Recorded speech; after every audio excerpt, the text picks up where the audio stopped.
There are so many roadblocks in the way for human flourishing. 4 people vote in favor of taking the 5th person's stuff. That does not, from first principles, make theft more ethical. So a popularity contest every 4 years is not really a moral high ground to claim why this or that tax is actually needed.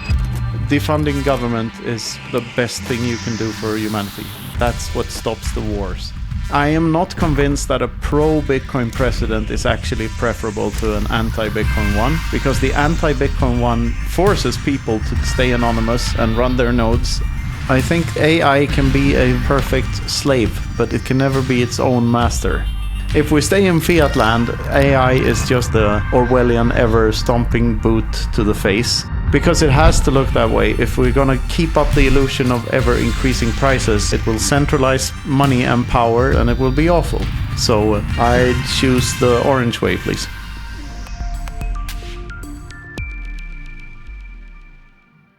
Hello, everyone, and welcome back to the Bitcoin News Channel. I'm your host, Rob Wallace, and today I'm very grateful to be joined by Knut Svanholm. He is an author, a philosopher, a former tall ship sea captain, and an avid musician. His books include Praxology, The Invisible Hand That Feeds You, and Bitcoin, Everything Divided by 21 Million. Knut, how are you doing today? I'm doing great, Rob. Nice to be here. Thanks for inviting me. And how are you doing? I'm doing well. Nice. I don't get asked that question that much when I'm on this side. I appreciate that. Yes. In the season of giving thanks, we are here celebrating Thanksgiving soon here in America. So it's usually a time of reflection, a time of looking back on the year 2025. And I think there were lots of hopes for Bitcoin in 2025, and some of those were accomplished and some of those were not. So I would love to get your opinion on the last 11, 12 months or so that have just passed. So first question is, what surprised you the most about Bitcoin in 2025? Oh, that's a good question. First of all, I'd like to say that Thanksgiving is my favorite holiday that we don't really celebrate in Europe. My favorite American holiday, I'd say. I think people aren't grateful enough in general for all the wonders that the free market has given us over the centuries, and the reasons we can live such fantastic lives now as in comparison to our ancestors. I think whenever I'm on a flight, I'm super thankful that engineers thought about these things, and I can actually fly from one destination to another. It still baffles me. Like I'm a romantic like that, you can say. I'm super grateful for a lot of things. What surprised me most about Bitcoin this year, I guess the whole core versus NOTs debacle is the thing that took me by surprise the most. I didn't expect that kind of internal struggle to happen. We can go deeper into that if you want to, but I know you want to touch on other subjects really, and I have spoken about that too much already, so I'm sort of trying to stop talking about that for now, at least. I hear you, and yes, it was surprising that we sort of had this mini civil war within Bitcoin this year, but it seems to be that when Bitcoin goes sideways, that's when the knives come out. When it goes up, it's us against the world. When it goes down, it's us against the world. But when things go, Bitcoin ranges, then everybody seems to fight amongst themselves. So then the opposite side of that question is, who do you think pushed Bitcoin forward the most this year? Who won the medal for that? Oh, it all depends on what you mean by that. First of all, I don't agree with the statement that it has anything to do with price, really. I thought it was more a reaction to what happened, what has been happening since February 2023, when the spam really started to take off with all the ordinals and inscriptions and crap, right? And the philosophical debate and the technical debate, I guess, is more about whether something can and ought to be done about this. And that's where opinions differ. So I don't think it was something that was triggered by the price necessarily. I think this is a fight between more deeper Bitcoiners who are already so deep down the rabbit hole that they don't really care about price. This is for hardcore people. Yeah.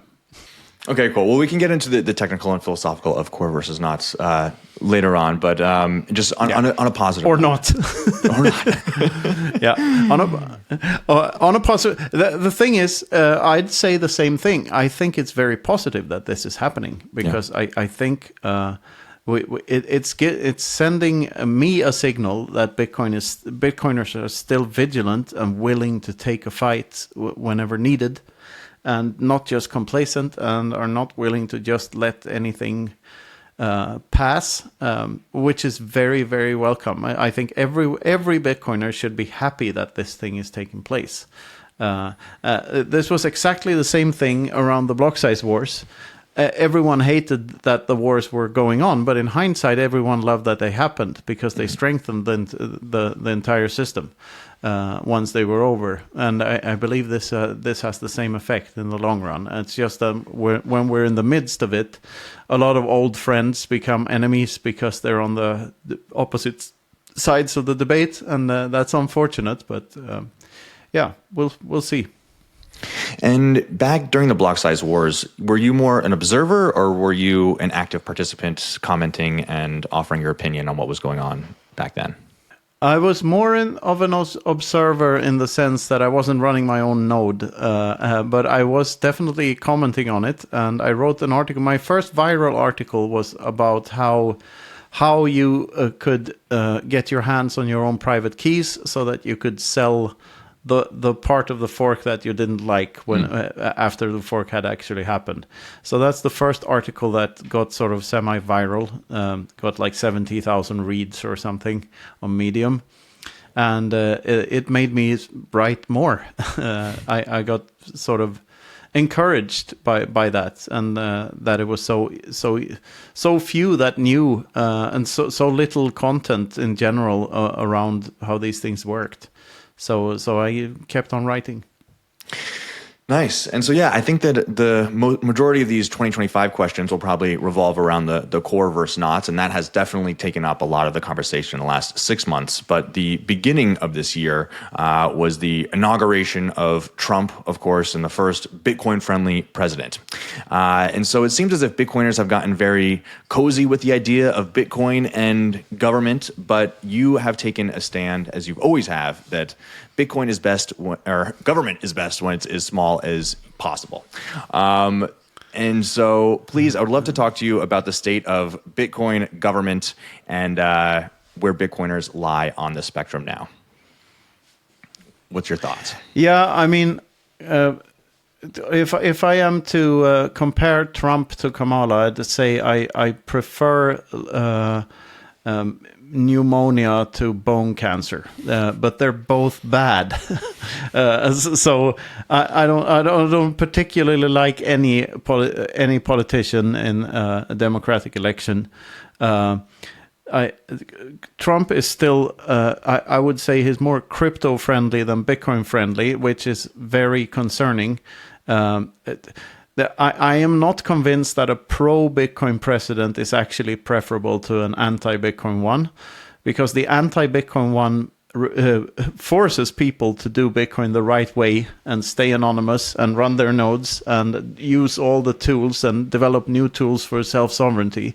A crypto-friendly president will just confuse people thinking that cryptos are okay and meme coins are a thing, and will also make people complacent because now the government dictates what a node is. So I'm not entirely convinced that this is the better route. Having said that, I work with a couple of Bitcoin companies, and I've seen how they feel encouraged to do more stuff now that Trump is president. They don't care about rules and regulations in other countries and on other continents as much, and that's very, very good. American apps are developing faster because of the shift in government, so that's a positive, absolutely. I mean, in the long run, it doesn't matter. And an idea whose time has come is unstoppable, and I think Bitcoin is such an idea, and we'll see how it plays out. But I'm not a Trump endorser. Yes, I agree with you on that statement. Bitcoin does seem to do best when there is an outside force more exerting against it. It does seem as if we came into this year and had a bunch of wins, and it's sort of that same energy that we had back in 2020, 2021 during COVID and the lots of printing and the crackdown later in 2022 with Biden and his regime. It does seem as if there was more cohesion within the Bitcoin community when there was more external pressure against it. Yeah, and that's very unfortunate. But I'd say I don't necessarily view price as the best indicator of whether Bitcoin is doing well or not. There are other things to look at and more important things in the long run, more important metrics. Price will always have its volatility and go up and down. I don't think this latest dip is anything to worry about at all. For instance, I think it's just the market correcting.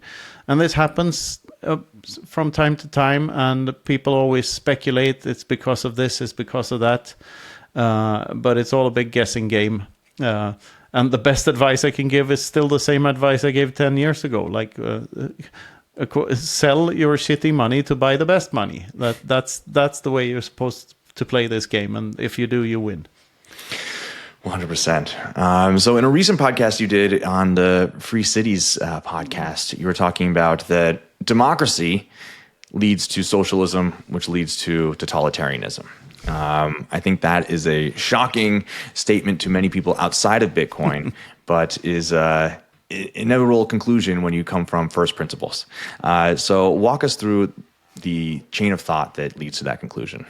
There's a lot to it. Like first, from first principles, if 5 people vote about taking, if 4 people vote in favor of taking the 5th person's stuff, that does not, from first principles, make theft more moral or ethical. It's still unethical, it's still theft, and it's still not the right thing to do. So a popularity contest every 4 years is not really a moral high ground to claim for why this or that tax is actually needed. Not if you're an individualist. And there's so much baked into this. First of all, I'd like to say that the real problem, the real bigger problem we have with democracies as they are today is that they all have money printers, which makes the state immensely more powerful than it would have been had it been forced to just tax its populations. Because when populations are taxed too much, they revolt, and the politician has a risk there. If the tax is hidden through ever increasing prices, because some money printer goes brr somewhere, then that revolt can be perpetually postponed. At least that's what it feels like in a modern democracy. Then there's so many other things. For instance, an election always favor collectivists by the very nature of collectivism, because a collectivist that cares little about what the party thinks about things, but cares more about belonging to a certain party, is by nature going to form a bigger party. Like if you're an individualist, and more disagreeable, if you will, as individualists generally are, then you're not likely to form as big parties. This is why Bitcoin is so chaotic and there are so many internal wars and stuff, because we don't agree. But collectivism and democracy is the opposite. Like the biggest party is the party with the most brainwashed party members. That's just how the nature of democracies. And I think they're highly immoral, and they always take credit for things that the free market did and the free market gave us. Democracy, the free market gave us, smartphones and this type of video connection and all sorts of wonderful things despite governments hindering them, not because of government intervention. All governments did was put up hinders in the way, and taxes and tariffs, for instance, is such a hinder. It's not good in any way, and pretending that it is not going to make it better. An American tariff, a tariff from the U.S. to China is not a tariff on Chinese goods is not going to make an average American worker less fat or more willing to work. That's not the effect a tariff gets. All that's going to happen is that China is going to sell their flat screen TVs to another country. So there's that. Mm-hmm. Anyway, the question was about. Democracies. I think this is something that most people don't understand, is how left-leaning, how tilted towards the left a democracy really is. It's all based on theft. It's all based on ever increasing taxes, and especially since we have inflationary currencies, it's all predetermined to favor collectivists over individualists, which is a left-wing idea. So I think it's very dangerous, and I think you're better off not worrying about that too much, but figuring out how to regain control of your life and take back the driver's seat and not have to worry about these things. And the more people that do that, in other words, the more people that use Bitcoin and Noster and all of the other wonderful tools we have, the better humanity is off. The better off humanity is, because defunding government is the best thing you can do for humanity. That's what stops the wars. Yeah, and when it comes to democracy, there's so much of the we thinking, right? We know what's best for them, and you often say that the solution always starts with the individual. But of course, there's public school, and there's so much to indoctrinate people from a very young age that we need to think in terms of we and teams and us versus them. So break that down. Yeah. Is that just a natural part of humans and our tribal nature that we think in we versus them, or is there a hope that we can be more individuals in this new age moving forward? Partially, I think it's a part of human nature. I also think people are more or less individualistic. And the thing is that it's very hard to see what's wrong with a system from within that system. So it's wrong to see the faults of democracy from within democracy. It's wrong. It's very hard to see the failings of the fiat monetary system from within the fiat monetary system. If we're measuring everything in dollars, then we never see the problem. And the main problem that humanity has is that it's the biggest lie ever told is inflation. Ask yourself this: if human beings practice doing things, do they usually get better or worse at these things that they're practicing doing? And of course, they get better. Everyone gets better if they practice, right? The follow-up question that everyone forgets to ask themselves is, so why aren't all prices dropping forever? And the answer is they are. They are falling forever, but only if you denominate in Bitcoin, which can't be printed more of. Then you can clearly see that all prices are dropping forever. If you're using fiat, on the other hand, all prices are increasing, and even stable prices would still be hidden theft, because they ought to decrease all the time. And only through Bitcoin can we see this reality, which was always true, by the way. We were always better off collaborating than aggressing against one another. And that's all that is. The aggression being when you involuntary or without consent have to give stuff up. So if you're stolen from, it doesn't matter if it's the taxman or a highway robber or whatever, you have to adopt a higher time preference because you have less resources now. So you have to be more short-term thinking. If you have more resources, you can plan ahead longer. That's a lower time preference. It's the very basics of civilization. That's what makes human civilization. If Robinson Crusoe catches fish with his bare hands, he can only catch so many per time unit. But if he sets aside some fish, some capital and saves and lowers his time preference, he can build a net and catch, after the net is done, he can catch more units of fish per time unit. So this is low time preference. If we're being stolen from, we can't do that, especially if that's theft is on a constant schedule. So we're getting taxed every time we buy something, every year, every time we sell something. Like always, there are so many roadblocks in the way for human flourishing, and we're just blind to them because we have lived in this system for so long, and especially the inflation part, that we think that it's natural for prices to rise. It isn't. It's very unnatural. It's man-made, and it's made by an asshole who takes your stuff. I wanted to briefly interrupt today's interview to give a big shout out to our lead sponsor, Rhino Bitcoin. Rhino is the all-in-one Bitcoin super app built by Bitcoiners for Bitcoiners. Buy or sell instantly. Send sats anywhere on the Lightning Network. Withdraw straight to cold storage. Even turn sats into gift cards or link to a Casa multisig, all within one sleek interface. And Rhino is just warming up. Soon, you'll pay bills, borrow against your Bitcoin, and save for retirement, all without leaving the app. Download Rhino at rhinobitcoin.com or tap the link in the description below. Use promo code Bitcoin News and Rhino will drop you $10 of free Bitcoin into your account today. Secure your stack with Rhino Bitcoin and enjoy the rest of the video. Yeah, and as time goes on, they need to take more and more to keep this system going, right?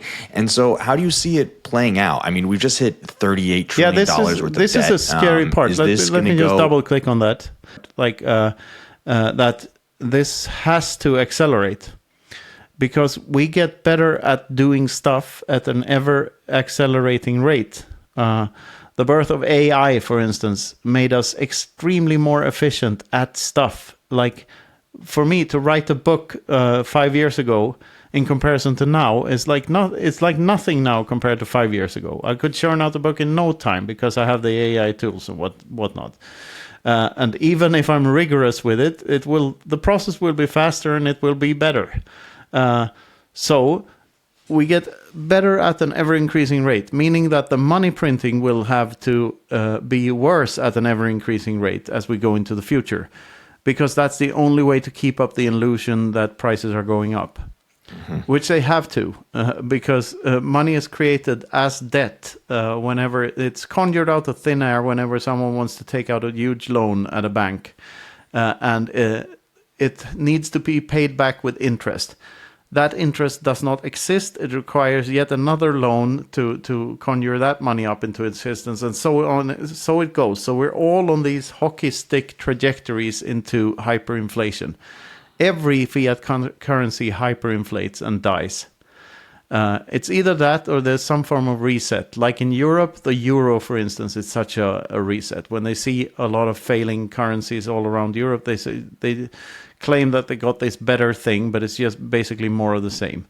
And they put another inflationary system on top of the old ones that were dying. And it's going to happen to all the currencies, except one.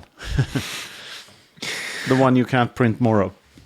And so do you expect states like in Europe to get more drastic in terms of their control as they need to up the money printer, create more inflation, and their ability to extract from the people gets harder and harder? Unfortunately, I do. I've already seen it for the last 10 years. I mean, you Americans are now twice as rich in comparison to us as you were a decade ago.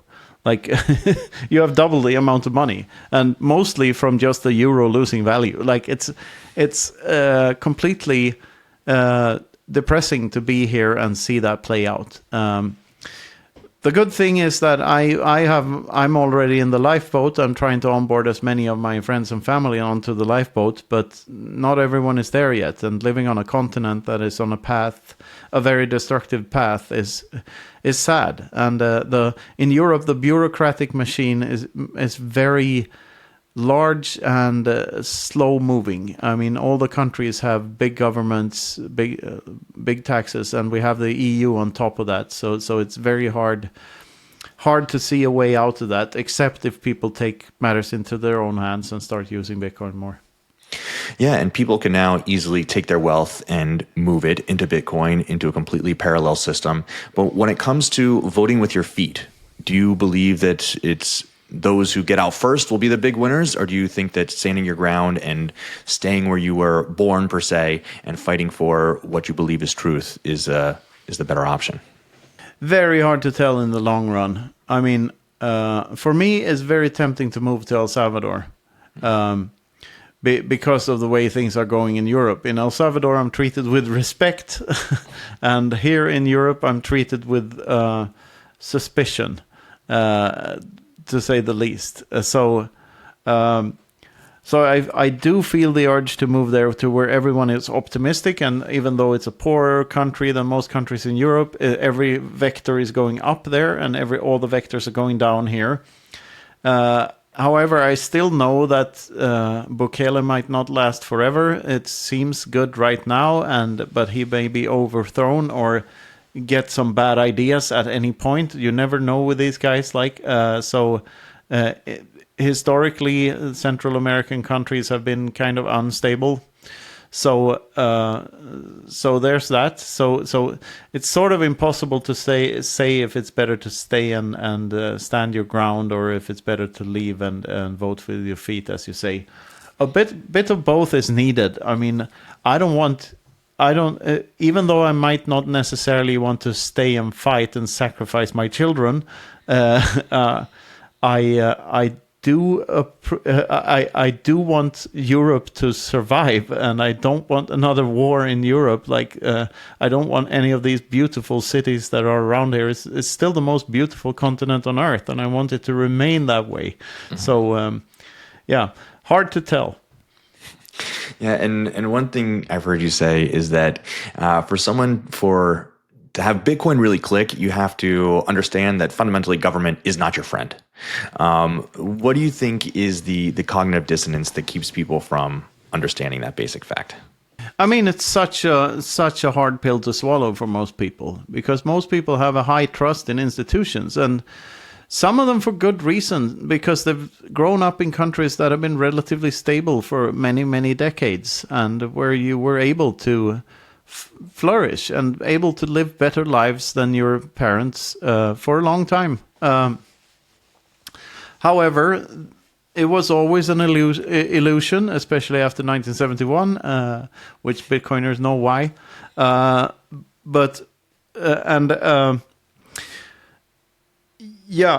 For most people, it's a very hard pill to swallow that money was always a lie. I think, and when you try to map Bitcoin onto your old worldview, it simply doesn't fit. It doesn't work anymore. And all of these products that are being built on top of Bitcoin and adjacent to Bitcoin, like strategic reserves and ETFs and stuff, it's nice that the boomers are trying, but this isn't really Bitcoin. Like the not your keys, not your coins is not only still true, but it's also the most fundamental difference between Bitcoin and every other ownable asset. Like, you can't really own a Bitcoin. And you can't really possess a Bitcoin either. All you can do is remember a specific secret. So whether that secret is a seed phrase, an actual private key, the location of a hardware wallet, or a passphrase, doesn't matter. It's still just a secret. Meaning that the important aspect of Bitcoin, in other words, the ability to move them, is all in our heads. So we have now something, a piece of property that dies with us and that lives within us. Like you and I, Rob, are part of the same financial cardiovascular system. The reason we believe that the Satoshis, that we can act as if we own them, because we know that it's very improbable that someone else will have the same secret as we will.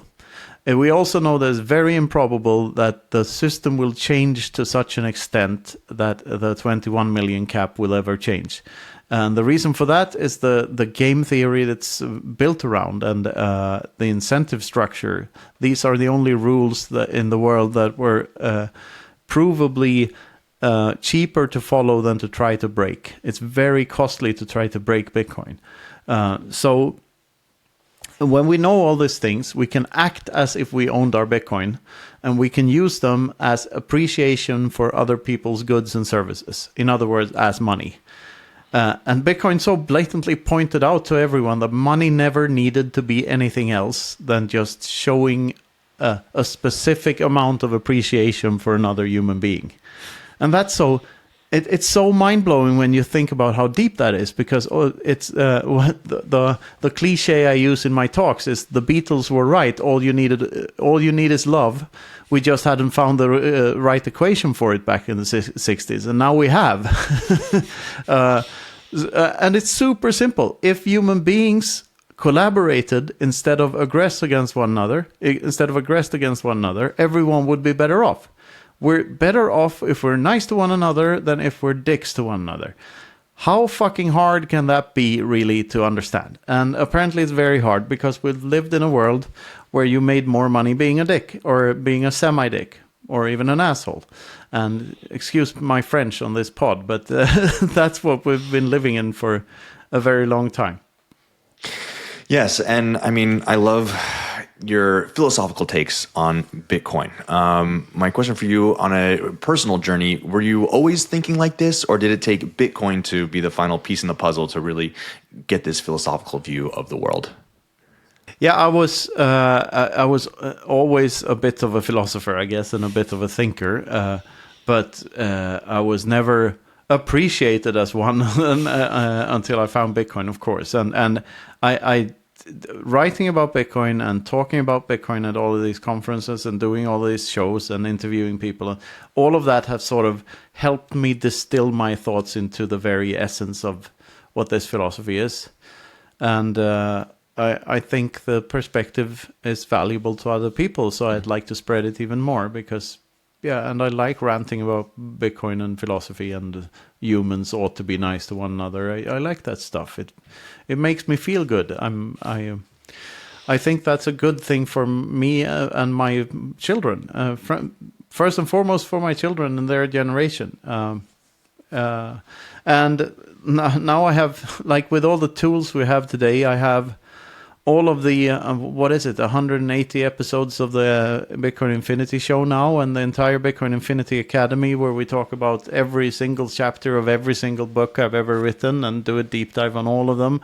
All of that is recorded, and therefore all of my followers, like the generations after me, so they can laugh at this old dork who said a bunch of things, their ancestor.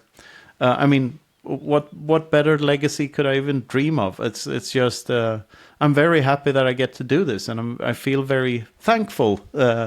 That's the word today, right? Since it's Thanksgiving Absolutely. soon here, so yeah, 100%. I feel very thankful that this whole that I happened to slid on this specific banana skid.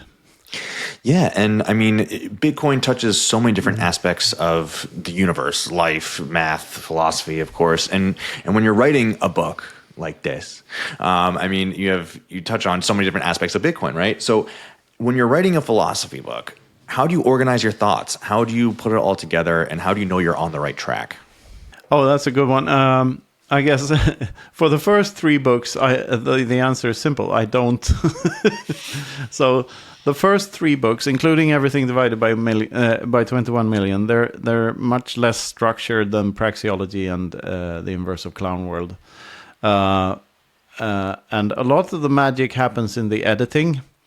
I had good editing help on at least Sovereignty to Mathematics and Everything Divided. Independence Reimagined still holds its ground, I think. We're just going through that on the Academy. But Clown World and Praxeology are, in my mind, on another level in terms of authorship. I really feel like a real author much more now than when those 2 are there. I'm very proud of them. So how I structure it, working with a good editor is good. Usually I spend more time thinking about the books than actually sitting by the keyboard and typing the words. Most of the work goes into just taking long walks and trying to find ideas that are good enough to pursue. That's the biggest thing. And also, I'm very interested in creativity in general, and because it's such a strange beast to try to tame. I've heard many explanations of it. Some of my favorites are John Cleese, who says that in order to be creative, you have to not only not be interrupted, but you also have to know that you're not going to be interrupted, which is why it's so impossible to be creative when you have notifications everywhere and you're on the internet. So you have to sort of separate yourself from everything else and do the creative process. Also, Trey Parker of South Park fame, who said aim for 95% perfection, not 100%, because if you aim for 100, you're never going to be done. If you aim for 95, then you can move on, and you need momentum. So never mind about the work in the past, just try to be better and better and distill and distill. I really like that. A lot of musicians talk about it like it's something outside of yourself and it's in the room. Josh Homme of Queens of the Stone Age said that whenever a fisherman catches a beautiful fish, they have to remember that it's the fish that's beautiful, not the fisherman. Also, like the song is beautiful, not necessarily as a songwriter. Benny Andersson of ABBA said you have to be at the piano when the song is in the room.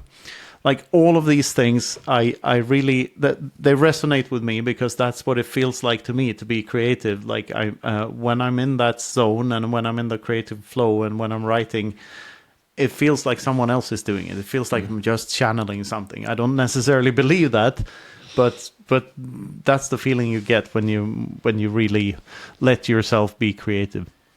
Yeah, you got to be open to it, right?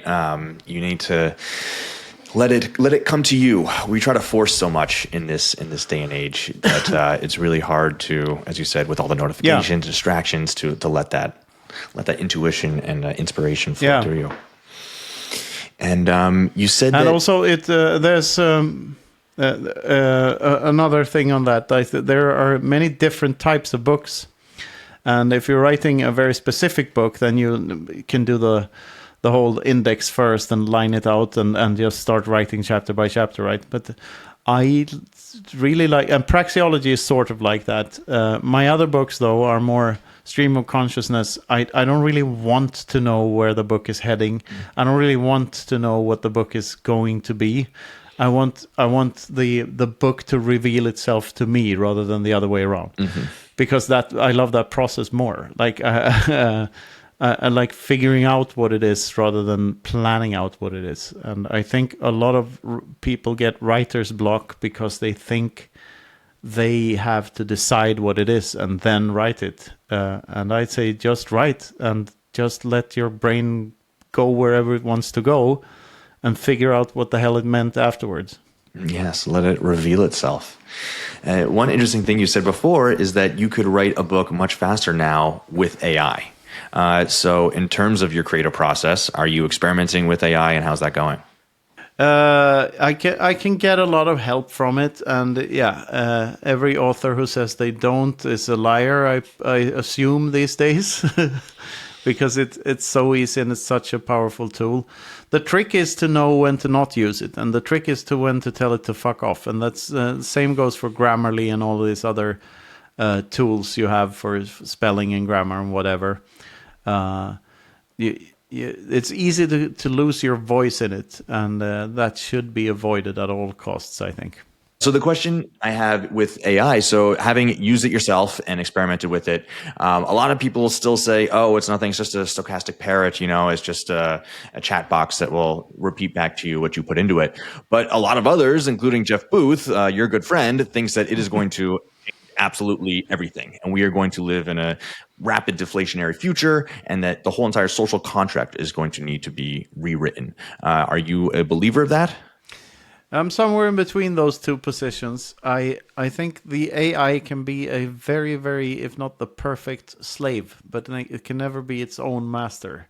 And that's the big takeaway. Like, because humans have free will, I mean, objectively, we probably don't because the synapse has to precede the decision in the brain. But subjectively, we have no choice but to have free will, so we have free will. We have to act if we do. And we act because we feel uneasy in some way, shape, or form. And we imagine a state of the future in which we have used a certain means to reach a certain end. And we imagine that state of the future that we will be a little less uneasy once we've used the means to reach the end. For instance, if I'm thirsty, I feel uneasy. The means is the water bottle and taking it to my mouth and drinking the water. And the end is feeling less thirsty. And I will reach that end and that state of less uneasiness once I deliberately pick up the bottle and drink the water, right? So that's the basic example of a human action. An AI doesn't have that at all. It doesn't have agency because it cannot feel uneasy. So it's never incentivized to do anything without a human being telling it what to do. And in the sense of a human being telling it what to do, it's no different from any other tool. So it's basically we're a monkey with a very, very advanced abacus. This is, by the way, another thought I have about Bitcoin and Bitcoin nodes and Bitcoin miners. A Bitcoin miner is just a fancy abacus. So the real miner is the guy who decides to mine Bitcoin and not the ASIC he uses to do it. The ASIC is just a tool. And every tool and every technology that humanity ever invented they all have the same single purpose, and it's to save human beings time. And AI is super powerful because it's a very multifaceted tool and can do a ton of things that will save us a ton of time. It can remove bureaucracy by simply doing it faster. So if we want to write a complicated legal contract, it's much faster to just tell Grok or ChatGPT to do it right now than to go to an expensive law firm and tell them to do it. Coca-Cola desk or not, the AI is faster than the best lawyer in the world. So, so in that sense, like I think it will reduce the time it takes to do a lot of all the things, like even physical things, everything that has to do with coordination, which is everything in human society. The question is, will we adopt a monetary system that truly reflects that back at us, so that 8 billion people are working for 8 billion people and all prices falling forever, a world of abundance and freedom and all of these nice things, and also the riddance of the urge to own shit because it's all available at all times, so we don't really need frivolous shit. All of that beautiful stuff lies in this is the which way Western man scenario. All of that is the bright orange future of Bitcoin. If we stay in fiat land, AI is just more and more control, and the Orwellian ever stomping boot to the face. That's what that looks like, because it has to look that way.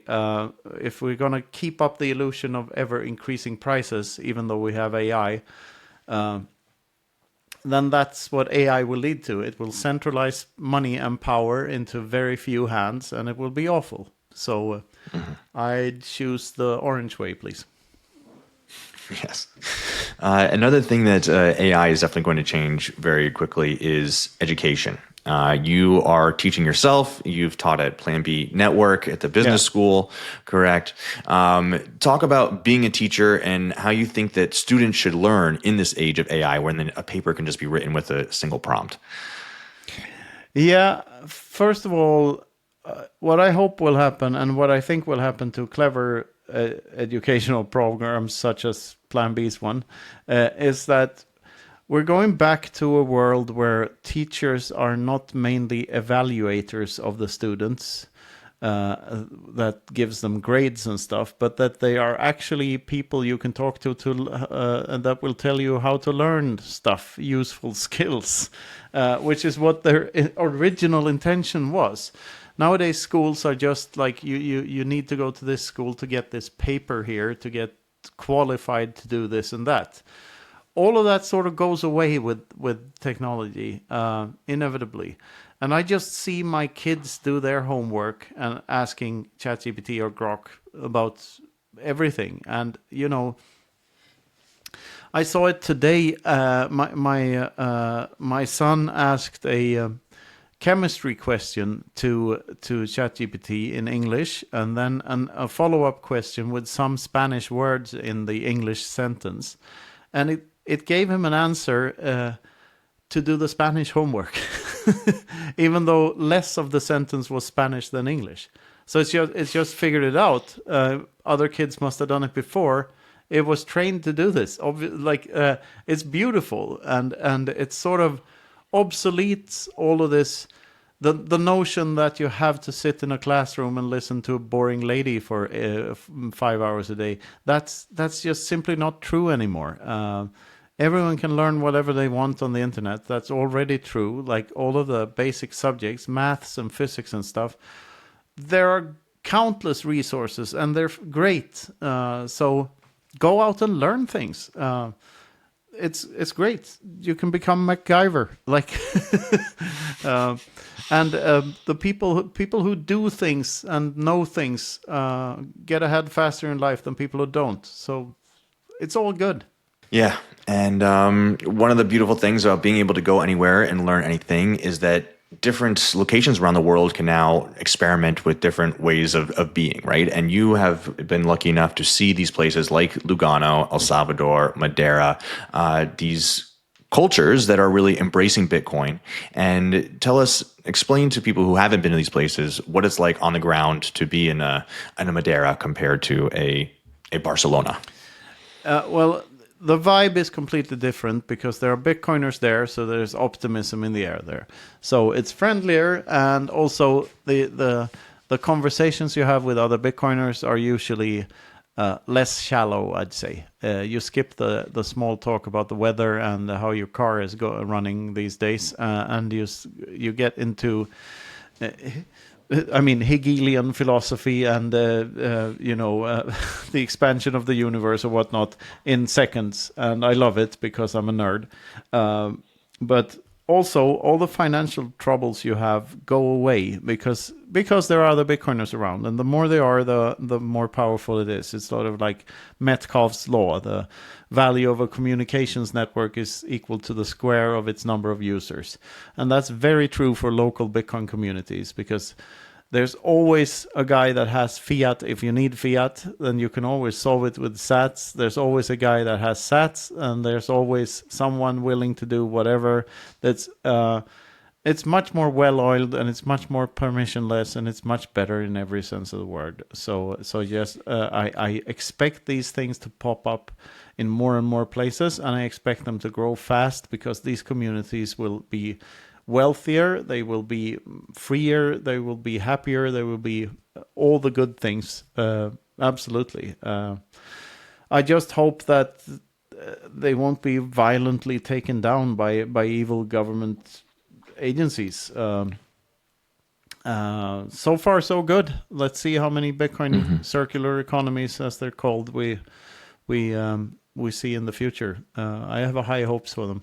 I mean, you've met Bukele, and you know the people who run Madeira, and so I'm sure they've talked to you about some of the difficulties that they've faced that the average person doesn't hear about. When a leader is trying to push forward a community like this, what kind of difficulties do they face? I mean, this is funny because me being an anarcho-capitalist, everyone calls me a statist cuck now when they saw the pictures of me having dinner with a dictator or whatever. I went to dinner with him. That doesn't mean I support him in everything he does and endorse all that Bukele does. Of course not. It's my second presidential dinner, by the way. The president of Madeira had me over before Bitcoin Atlantis. So that's interesting. I'm getting used to this stuff now, being a statist cuck. In El Salvador, Historico was fantastic. Bukele is doing a great job on many fronts, but the real revolution is ground up. It's not top down. Like the first wave of Bitcoin as money that Bukele tried to push on people top down didn't really work. And the Shivo wallet wasn't very good. And people were rightly suspicious of the government and whatever they said, so they thought it was a big scam and whatnot. It took people like Mike Peterson of El Sonte fame and everyone else doing great, Max and Stacy, everyone else doing great work in El Salvador, to do the ground up thing and actually go in orange pill retailers and orange pill restaurants and whatnot to actually get some Bitcoin adoption going there. And that's the way to go. And the same thing with Madeira. The president there promised a lot of things, kept half of the promises at best. And then the real adoption was from Bitcoiners moving there, Bitcoiners visiting there, the whole sovereign engineering team being there, using Bitcoin all the time. And Andre and his team of Free Madeira people going around and orange pilling people. That's the ground up approach is much more real and it's much more efficient. So there's that. Presidential dinners are interesting, but that's not where my heart is. I want to be a part of the grassroots revolution rather than some top-down thing. And I mean, you've been in Bitcoin for 8+ years now. Do you still orange pill people when you meet them? Do you still have them download a wallet and send them some sats? Like, what's Knut's method to orange pilling a newbie these days? I mean, depends on where I am. Obviously, where I live, I try to stay a bit more low profile. Since it's different when you're in Lugano, when you live in Lugano, where everyone's sort of used to this now, or if you live on Madeira, it's not abnormal. If you're in a place where there aren't very many Bitcoiners around, that you sort of have to find them, and they sort of have to find you, and you can do that through all sorts of, I mean, Orange Pill app, for instance, which is now Club Orange. That's a way to find Bitcoiners, and there are other. I mean, communities on Telegram or communities on Signal that you're in, and btcmap.org is great, where you can find retailers and whatnot and other Bitcoiners. So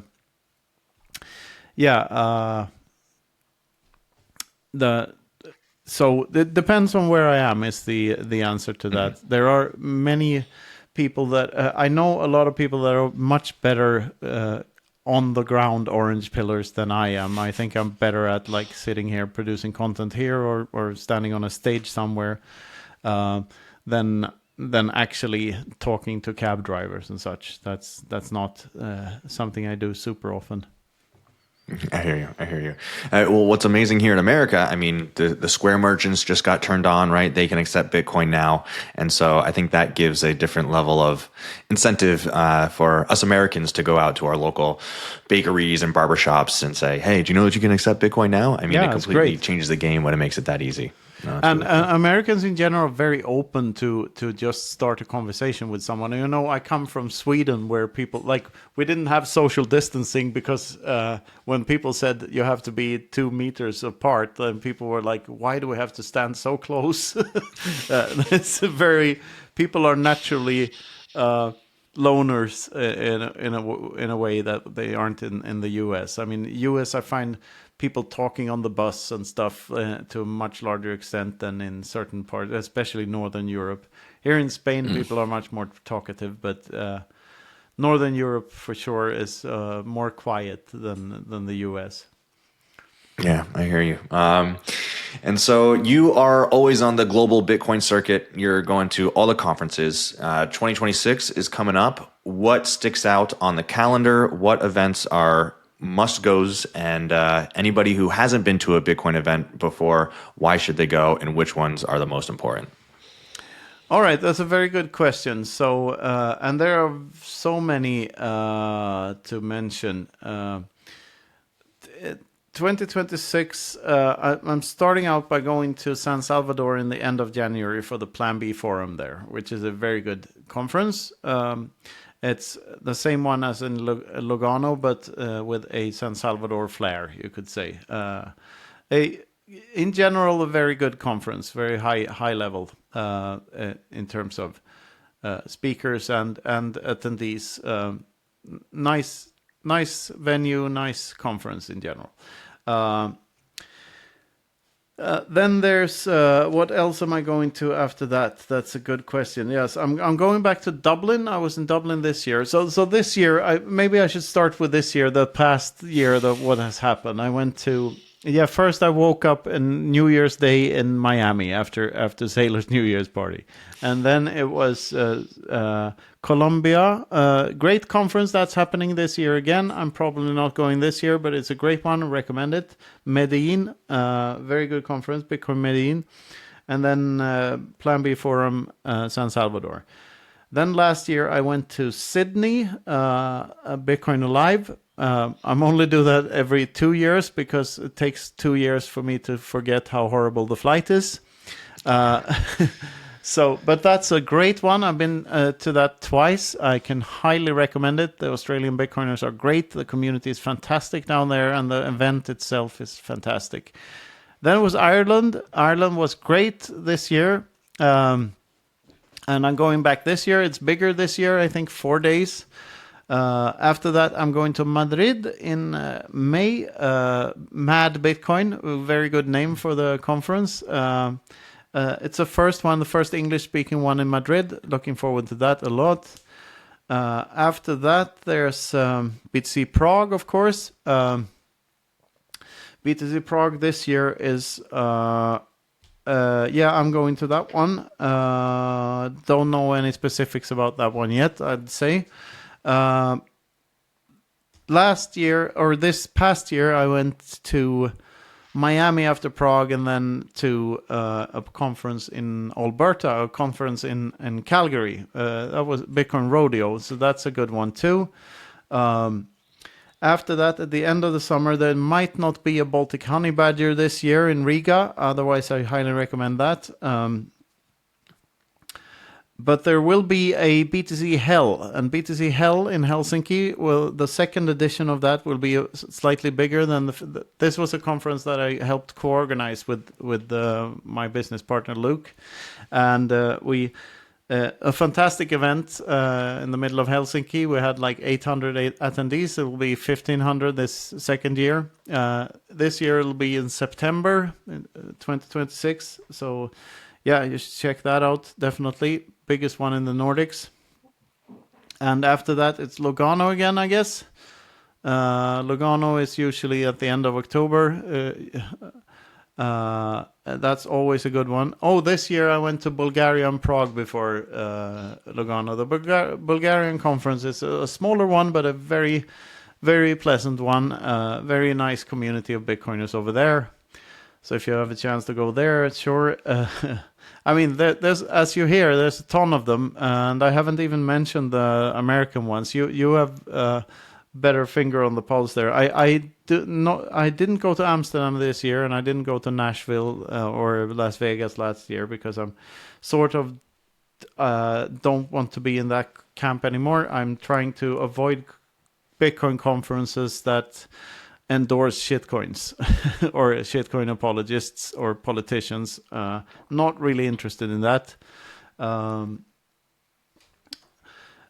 Anyway, the one I have some FOMO for in the US is BitBlock Boom. Oh, and yes, I'm going to Lake Satoshi in Michigan in August this year. So that's the American one I'll do. Cool. That's also on the plate. So there's a bunch. We'll see which ones I bring my family to. High likelihood I bring them to America. We'll see. Going forward here, which of these come to be or not, I guess. You've got the schedule of a rock star, my friend. I am a rock star. I became, you are a rock star. Yes. I became a rock star when I stopped trying to be one. Funny how life works like that. Yeah, right? It is. It surprised me more than anyone else. But speaking of Rockstar, we're going to do more of these Satoshi Nakamoto gigs, I guess. And we've done a ton of them now, and it's all great fun. In Lugano, we had a great crowd. We had like 2,000 people in the tent, and the mayor of Lugano introducing us and stuff.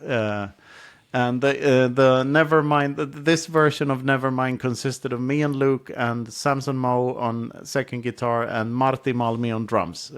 Wow.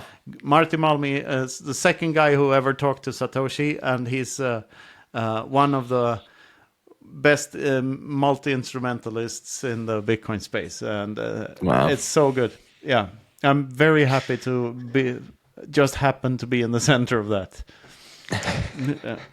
And who's singing for you guys? Who sings for Satoshi I do. Nakamoto? I do. You do? You're the main singer? Yeah, okay, yeah, okay, cool, nice. So and nice. it's not only us, but Joe Nakamoto is often playing a bunch of post-punk songs, and I play whatever's necessary on those. And yeah, it's been a lot of fun at a lot of these events, and this was something that I never expected out of this Bitcoin world. But we have a lot of fun. Absolutely. Yeah. So, I mean, as it's clear from what you just said, any continent, almost any country, you can find a large Bitcoin event, and Knut might be there. So, yeah. Yes. And also, you can find smaller events, and these are almost even more important because even though these communities are small, the thing is we're everywhere. We're absolutely everywhere on the entire planet. Every one-horse town in Idaho has a Bitcoin community. There's a Bitcoin community everywhere, and and it is growing. It feels like it's slow, but we're only in this very first part of the adoption curve. Really, you haven't seen anything yet. I expect Bitcoin to go extremely ballistic within our lifetimes. And I guess the final question then is, in the future, decades from now, when, I think you have a certain feel about the word hyper-Bitcoinization, but when Bitcoin is more accepted and part of everybody's everyday life, will there still be a specific Bitcoin culture, or will it just be culture? Yeah, that's a very good question. Like, who can say? There are already a lot of subcultures within Bitcoin. I'd say, and even within Bitcoin maximalism, there are subcultures, and yeah, it's very hard to tell what that looks like in a couple of years. I think the conferences will morph into something. Maybe they're not called Bitcoin conferences anymore, or maybe they are, but the talks are focused on. You could sort of already see that the talks are not only about Bitcoin anymore. They're about all sorts of things because Bitcoin touches everything else since it is money. Mm-hmm. So, we'll see. I think within our lifetimes, this is such a big change. So I think it'll take a couple of generations for it to fully materialize into whatever hyper-Bitcoinization looks like, which is just every aspect of your hyper-Bitcoinization is extremely hard to wrap your head around. It truly is. So imagine, for instance, starting a company just to have your stack shrink a little slower. Because if you think about it, since it's capped, every stack will shrink. So you might start a company just to have it shrink a little slower. Still, even if it shrinks faster, you will still be richer because all prices will drop forever. And like all of these things are extremely hard to wrap your head around because we never lived in anything even close to similar to it. So the grass is very green on that side. And yeah, I'm happy to be living in the time where and having a front row seat to this revolution. Yeah. I absolutely love that, of course. Yeah, and to be in a position where people love to hear you talk about what you think about it, right? It's a beautiful time, and we're lucky to be here and witness it all unfold in front of us. Well, Knut, thank you so much in this season of Thanksgiving. Appreciate you being on. If people want to learn more about you, your books, your educational materials, where should they go? I'm Knut Svanholm on X. That's my biggest feed, I guess. I'm also on Noster, primal.net/Knut. We have the Bitcoin Infinity Show and the Bitcoin Infinity Academy on our social media channels as well. The bitcoininfinity.com, you'll find the web shop where you can find all the books. We have a Black Friday sale. So starting from now, all the hardcovers are 21 euros and the paperbacks are 15 euros. So they're very cheap at this point. It's a big discount from the previous prices. What else? Yeah, we're doing a new collaboration with Fountain, if you're aware of them, the Lightning Network podcasting app. So you can subscribe for, what is it, $5 a month, and you get early access to a lot of stuff, and maybe some bonus content and all of this. We're trying to do all the things. It'll be good. A lot of good guests coming up on the Bitcoin Infinity show. Everything moving forward, full steam ahead. I'm no real new book or anything like that right now. We'll see what happens. I have a couple of months to figure things out here before the whole conferencing gauntlet starts again. So I'm gonna relax and take whatever part I need to take in this Knots versus Core war as it progresses, and we'll see what happens. I'm optimistic, I'm hopeful, and I'm happy. And so should everyone else be. Yes. If you're listening to this, you should be happy. You're in on Bitcoin, and we've got a bright future ahead of us. Thank you so much for tuning in.